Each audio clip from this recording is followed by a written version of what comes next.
Merci d'être fidèle au programme de Gabon 24. Surtout bienvenue sur ce plateau spécial aujourd'hui. Nous nous intéressons aux mécanismes qui permettront de renforcer la qualité de l'enseignement technique au Gabon. Pour cet exercice pédagogique, je serai accompagné de Madame Michèle Barrault. Elle est responsable du service facturation à la société GTN. Merci d'avoir accepté l'invitation de Gabon 24. Merci, Monsieur Mapessi, de me recevoir sur votre plateau. C'est toujours un plaisir, surtout qu'on sait que vous êtes un ancien élève du lycée technique Omar Bongo, qu'on appelle familièrement Capo. Et moi également, je suis un ancien de ces établissements-là. On parle justement d'un sujet qui nous concerne au premier chef, parce qu'on parle de l'enseignement technique et professionnelle, mais surtout de la qualité de cet enseignement-là. Peut-être revenir tout de suite, parce que nous appartenons quand même à deux générations lointaines, j'ai envie de dire ça comme ça. Comment c'était autrefois l'enseignement technique, notamment au niveau de lycée technique et un peu ailleurs, comment c'était, et aujourd'hui, quelle est l'appréciation que vous faites par rapport à la qualité des enseignements qui sont dispensés au lycée technique? Pour prendre cet exemple, il y a beaucoup d'autres établissements aujourd'hui, contrairement à ce qui était à votre époque. Merci, Monsieur Mapessi. Alors, avant de rentrer dans le vif du sujet, je voudrais dire à nos interlocuteurs et à nos gouvernants que la qualité de l'enseignement technique n'est pas un luxe, c'est une nécessité. C'est une nécessité pour nos jeunes. Ça leur permettra de bâtir le Gabon de demain, de leurs mains, de leur savoir-faire, de leurs rêves. Très bien. Voilà. Je pense que le message est passé. Bien. Alors, et en ce qui concerne la question, justement, est-ce qu'aujourd'hui, quelle est la comparaison, quel est le constat que vous faites par rapport à la qualité de l'enseignement d'hier? Bon, la qualité de l'enseignement actuel est un peu amère. Elle est un peu amère, dans le sens où, si on doit faire la comparaison, à notre époque, moi j'étais au lycée technique dans les années 80, il faut dire qu'à cette époque-là, tout était un peu gratuit.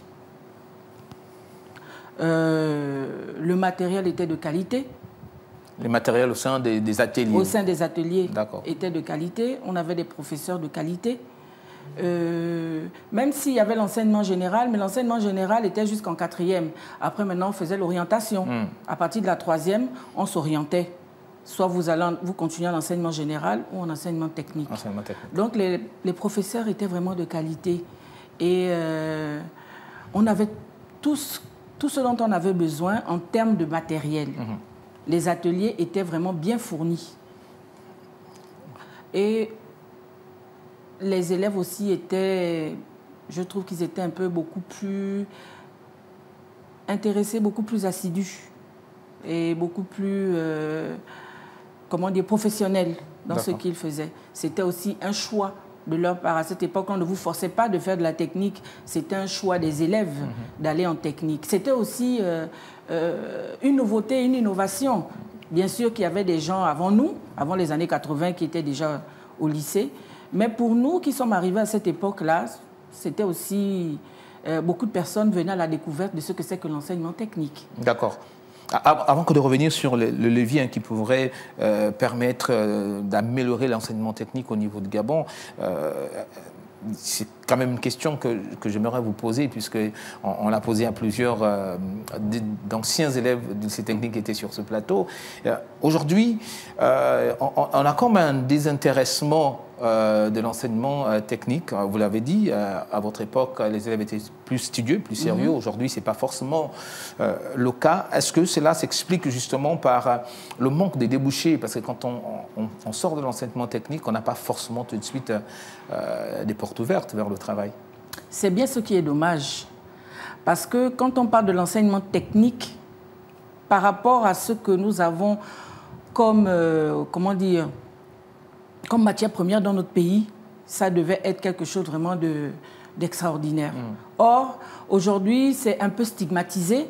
On fait croire, ou alors on a l'impression que les lycées techniques, c'est des lycées où on vient jeter tout ce qui n'est pas bon, tout ce qui est bête, ce qui n'en vaut pas la peine.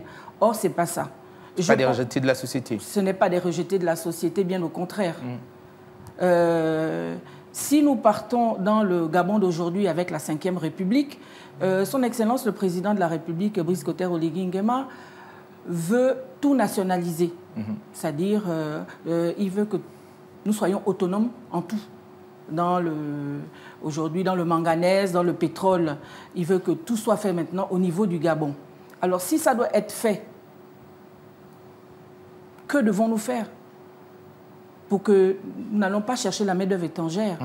Il faut qu'on améliore l'enseignement technique. C'est pour vous dire que l'enseignement technique ne doit pas être stigmatisé. L'enseignement technique est très, très, très important parce que c'est là-bas où on peut trouver un peu de tout. On peut trouver tout ce qui est métallurgie, tout ce qui est mécanisme, tout ce qui est auto. Avec l'évolution de la technologie aujourd'hui, je pense que l'avenir de demain, c'est l'enseignement technique. D'accord, l'avenir de demain, c'est l'enseignement technique. Mais aujourd'hui, cet enseignement rencontre plusieurs difficultés.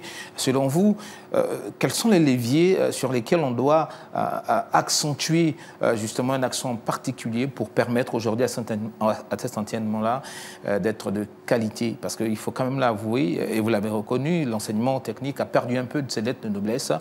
Aujourd'hui, qu'est-ce qu'il faut faire? Qu'est-ce que les gouvernants doivent-ils mettre en place comme mécanisme pour faire en sorte que les choses soient meilleures qu'aujourd'hui? Bon, les mécanismes sont nombreux, mais il faut le faire de façon ordonnée et cohérente. D'accord. Exemple, d'abord, on ne peut pas mettre la charrue avant les bœufs. Nous avons besoin que la main-d'œuvre enseignante soit de qualité. Et pour que la main-d'œuvre enseignante soit de qualité, il faut revoir tout ce qui est matériel dans les établissements techniques. Il faut vraiment qu'on renouvelle tout. On doit être à la pointe de la technologie. Déjà ça, pour permettre à nos enseignants de pouvoir éduquer et faire passer le message à nos jeunes. Bon, pour le faire, comme j'ai souvent tendance à le dire, l'État ne peut pas tout faire. Donc, il faudrait aussi avoir des partenariats avec des entreprises de la place pour cofinancer ou coéquiper ces établissements-là. Ça, c'est deux. De trois, nous pouvons créer un centre de perfectionnement professionnel pour les enseignants. D'accord. Voilà.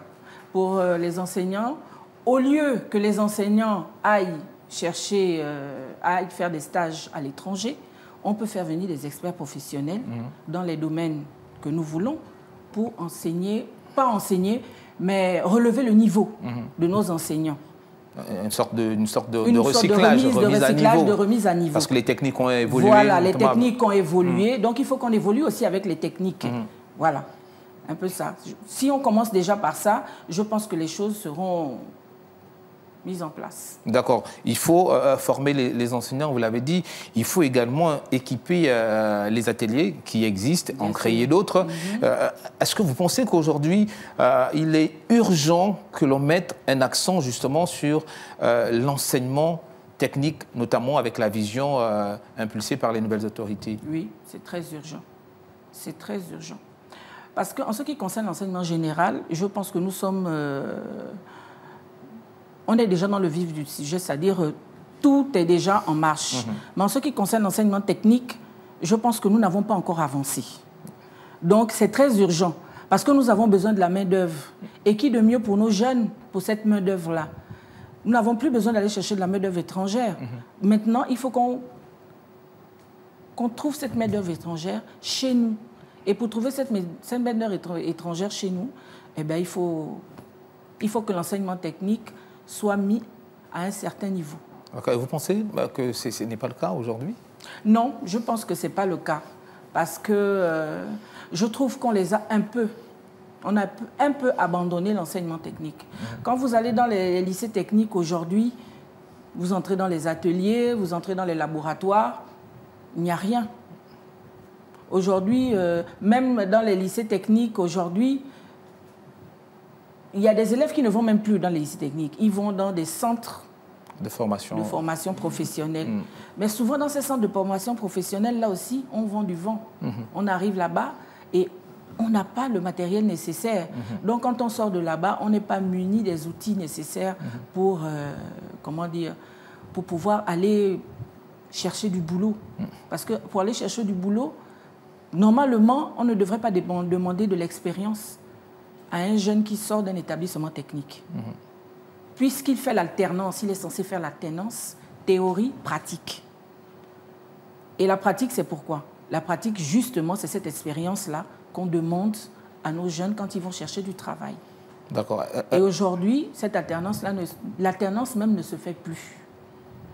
Je pense que certaines entreprises, même pour les stages, les entreprises sont très réticentes. Ils n'acceptent pas beaucoup les stagiaires, il faut faire des pieds et des mains, c'est un peu partout. Et c'est vraiment dommage. Nos jeunes ont besoin des stages. Quand ils vont, ils font la théorie. Après la théorie, il faut pratiquer.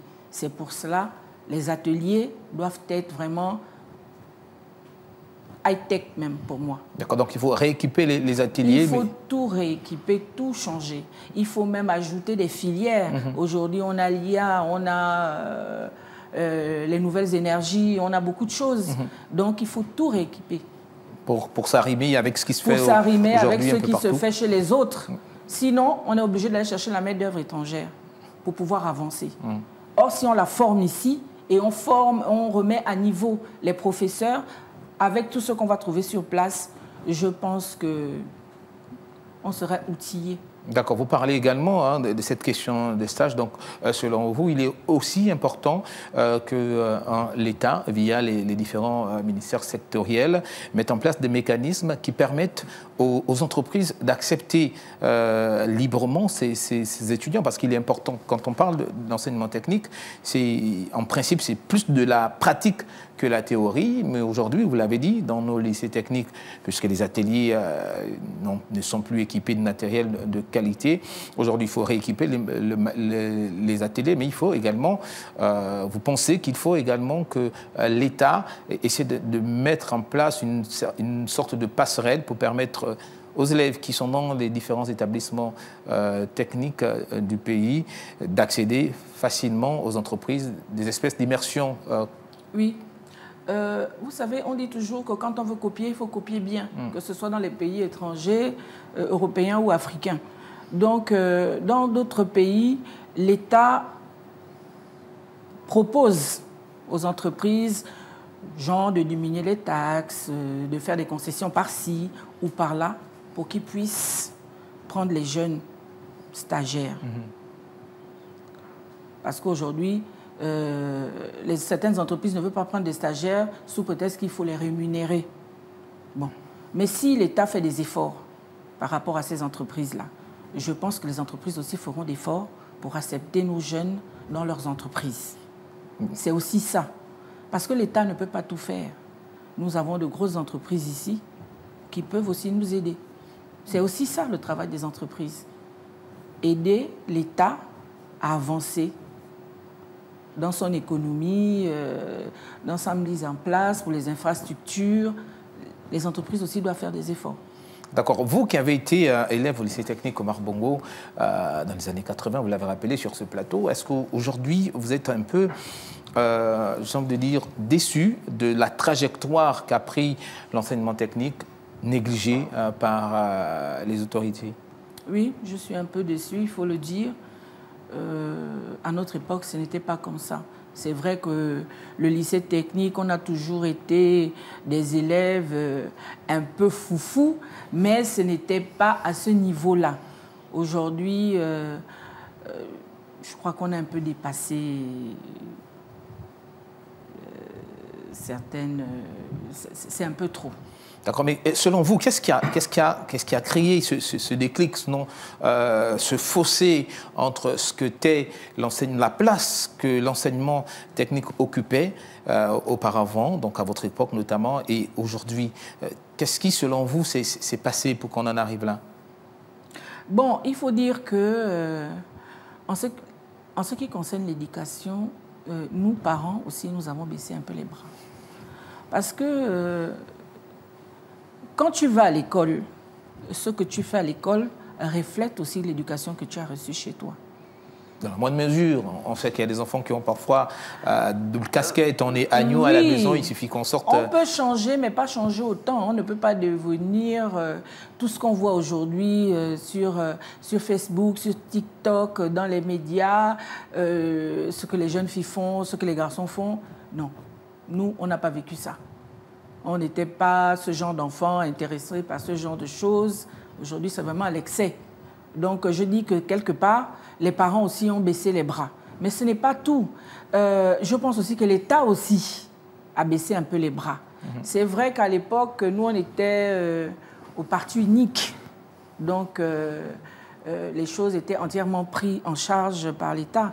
Aujourd'hui, bon, les choses ont changé. Je crois qu'à partir de la 3e, la 4e République, et il y a eu un certain laisser-aller. Je trouve que l'État aussi a baissé les bras. Donc, on n'entretient plus... Bon, je parle du lycée technique en général. On n'entretient plus le lycée. On ne débrousse plus. Les bâtiments sont défraîchis. On ne met plus un coup de peinture. Même en ce qui concerne le transport, c'est pas ça. L'établissement a été laissé à l'abandon. Bon, le lycée technique ne produit pas de l'argent. Le lycée technique, c'est un lycée d'État.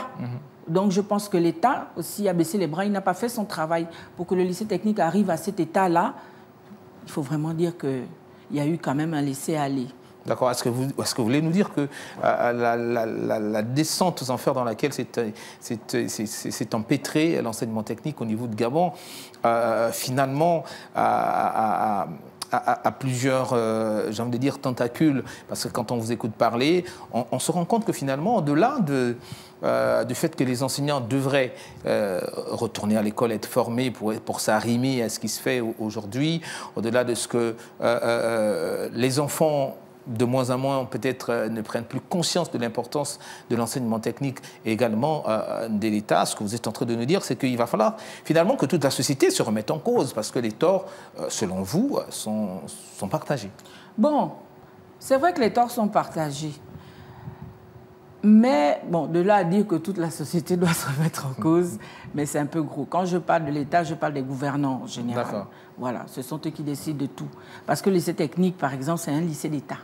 Non, permettez-moi, quand je parle de la société, parce que vous parliez des dérives, aujourd'hui qu'on enregistre, il y a par exemple des tenanciers des bars qui permettent aux enfants en tenue, en uniforme, de venir consommer des alcools. Donc, quand je dis la société, c'est que, parce que le développement d'un humain, donc d'un enfant, nous qui sommes les Bantous, n'est pas seulement l'affaire de son parent. Oui. Il y a également le voisin qui a un droit de regard, même si aujourd'hui ça devient difficile. Non, oui, aujourd'hui ça devient difficile. Avant, si on te trouve en route, pas seulement le voisin, mais quel que soit l'adulte, on va te demander qu'est-ce que tu fais en route à cette heure-ci avec ta tenue. Tout le monde avait un peu le droit de regard sur la jeunesse gabonaise. Mais aujourd'hui, ce n'est plus le cas. Aujourd'hui, même le voisin, s'il essaie de toucher à l'enfant de l'autre, ça va se terminer en bagarre. C'est pour ça que je dis que les parents ont un peu baissé les bras. C'est vrai qu'on ne peut pas laisser un bar à côté d'un lycée. 3, 4, 5, 6 bars. Ce n'est pas possible. C'est comme si... c'est une manière de dire aux élèves que non, oui, ben on prend un pot avant de partir. On sert à boire de l'alcool à des jeunes qui sont en tenue dans les bars. Mais on va s'attendre à quoi? C'est des dérives. J'en parle parce que je pense que, comme moi, vous savez que vous parlez du cas du lycée technique. Les bars, ça pilule, hein, le coin. Bien sûr, là, ça pilule de partout. Et déjà, une chose qu'on doit faire dans notre pays, il faut maintenant mettre des barrières autour de tous les lycées. Ça commence à se faire. Mais le lycée technique, quand on voit le lycée technique est ouvert. Tout le monde peut y pénétrer comme il veut, faire ce qu'il veut, aller casser. Je pense que déjà, ça aussi, c'est un début de mettre vraiment des barrières autour. Un lycée doit être un lycée, un collège, une école privée, tout doit être protégé, bien fermé déjà. Parce que quand ce n'est pas fermé aussi, ça donne accès aussi à toute... comment on appelle ça Ça permet à tout le monde de faire ce qu'il veut. Faire ce qu'il veut. On rentre, on sort, sans déjà qu'il n'y a pas de policier au sein des établissements. Ça, c'est déjà une chose. Maintenant, à côté, il y a des bars partout. On fait de la braise par-ci, on fait de la braise par-là. Je pense que tout ça, là, ça doit vraiment restructurer. Nous, avant, on avait ce qu'on appelle, pas le réfectoire, ça c'est pour les internes, mais enfin un endroit spécialisé où on vendait des sandwichs. Voilà. Là, on ne sortait pas. Quand tu rentres dans le lycée, tu sors du lycée que quand tu rentres chez toi. Il y a tout à l'intérieur. On vend des sandwichs à l'intérieur, on va à boire à l'intérieur et après on retourne en classe. Mais aujourd'hui, ce n'est pas ça. Aujourd'hui, il faut que tout cela soit restructuré. Si on doit prendre des gens pour faire de la vente des sandwichs et tout, ça doit être structuré. On doit faire un coin pour ces commerçantes-là pour que les élèves soient en sécurité aussi. La qualité aussi des sandwichs, de la nourriture qu'on mange doit être aussi vérifiée. C'est-à-dire qu'il faut qu'on arrive à un niveau où l'élève, c'est l'apprenant en sécurité. Bien sûr. Il apprend dans les meilleures conditions pour pouvoir bien assimiler. C'est ça. D'accord. Alors, on parle toujours de cette question de revoir justement les mécanismes qu'il faut mettre en place pour que l'enseignement technique retrouve ses lettres de noblesse. Vous avez parlé des ateliers qu'il faut réaménager. Il faut que les enseignants aillent se faire former pour s'arrimer aux nouvelles technologies. Mais il y a que, si on place tout ceci, est-ce que derrière, il ne va pas toujours avoir une difficulté? Parce que, et vous l'avez dit, encore plus qu'aujourd'hui, quand un enfant va au lycée technique, il n'est pas forcément assuré que derrière, il trouve un emploi. Peut-être aussi créer des véritables débouchés pour permettre à ces élèves-là d'y accéder juste après leur cursus scolaire. Je pense que avec tout ce qui va se faire dans notre pays, tout ce qui va se développer, parce que on doit l'avouer, la vision du président est grande. Je pense qu'il y aura des débouchés. Normalement, quand on sort de l'enseignement technique, on ne doit même pas chômer. On ne devrait pas être au chômage. Voilà. Donc, il y aura, dans les années à venir, il y aura beaucoup de débouchés. Donc, je crois qu'il est temps vraiment qu'on commence un peu à redorer le blason de l'enseignement technique. Si on me demandait mon avis, je ne dirais plus lycée technique, je dirais lycée professionnel. D'accord. Lycée professionnel. Et comme ça, les élèves, je pense que si on dit lycée professionnel, ce sera beaucoup plus captivant, ça sera beaucoup plus attirant. Au moins, on sait que là où on va, c'est pour du professionnalisme. Et on passe un bac pro. Parce qu'aujourd'hui, on pense que le bac pro, c'est un bac qui n'est pas valable. Je suis désolée. Le bac pro, ça fait partie des grands bacs. Les élèves du lycée technique qui ont passé le bac F4, F5, F1, aujourd'hui, ils sont là. Monsieur Kwakwa, il est du lycée technique. On voit ce qu'il fait aujourd'hui. Il a son entreprise. Et puis, il faudrait qu'on parle de ces gens-là qui sont passés par des lycées techniques, par l'enseignement technique. Qui aujourd'hui sont des modèles. Aujourd'hui sont des modèles. Il faut vraiment qu'on les mette devant pour redorer le blason de l'enseignement technique et pour permettre à nos enfants de se dire que oui, moi aussi, je peux arriver à ce niveau-là si je passe par le lycée technique. Le lycée technique, ce n'est pas un lycée où on va jeter tout ce qui n'est pas bon. Bien au contraire, tout ce qui est technique ne chôme pas. On voit dans les pays des autres aujourd'hui, ils recherchent de la main-d'œuvre. Pour tout ce qui est technique, il n'y en a pas. Ils sont obligés de former. Je crois qu'il est temps qu'on s'y mette aussi au Gabon. D'accord. Alors, Madame Barraud, nous sommes arrivés quasiment à la fin de notre entretien, notre plateau spécial. Là, il ne dure que 26 minutes. Peut-être vous laisser l'occasion, finalement. Qu'est-ce qu'il faut que l'on retienne? Quels sont les leviers sur lesquels il faut appuyer pour que l'enseignement technique reprenne ses lettres de noblesse? Et peut-être que vous avez un message à adresser non seulement aux parents, aux élèves, mais également à ceux qui nous gouvernent aujourd'hui. Je vous prie de regarder votre caméra pour votre point. Alors, si je dois m'adresser aux parents que je suis, ces chers parents, il faut qu'on reprenne le contrôle. Nous avons eu une éducation assez dure et je pense que nous avons tous, je me mets aussi dans le bain, baissé un peu les bras, laissé un peu nos enfants faire ce qu'ils veulent. Il est temps de récupérer notre autorité parentale pour remettre nos enfants sur le droit chemin. À nos gouvernants, je dirais, nous voulons que notre pays évolue. Nous voulons transformer le Gabon. Et pour transformer le Gabon, il faut redorer le blason des lycées techniques. Et même des formations, des cursus. Des cursus. Et les filières. Des filières également. Des filières, ajouter des filières, des BTP, la sidérurgie, la métallurgie, des nouvelles technologies. Il faut ajouter ces filières-là. L'État doit prendre ses responsabilités, accompagné par les entreprises de la place pour que les choses se mettent en place. Merci à vous, ça va être votre mot de fin. Merci à vous, Madame Michèle Barrot. Je rappelle que vous êtes responsable du service de facturation à la société GTN. Merci d'avoir accepté l'invitation de Gabon 24. Je vous remercie de m'avoir reçu. Voilà, c'est la fin de ce plateau spécial. Merci à vous de nous avoir suivis. On se dit à très vite sur Gabon 24.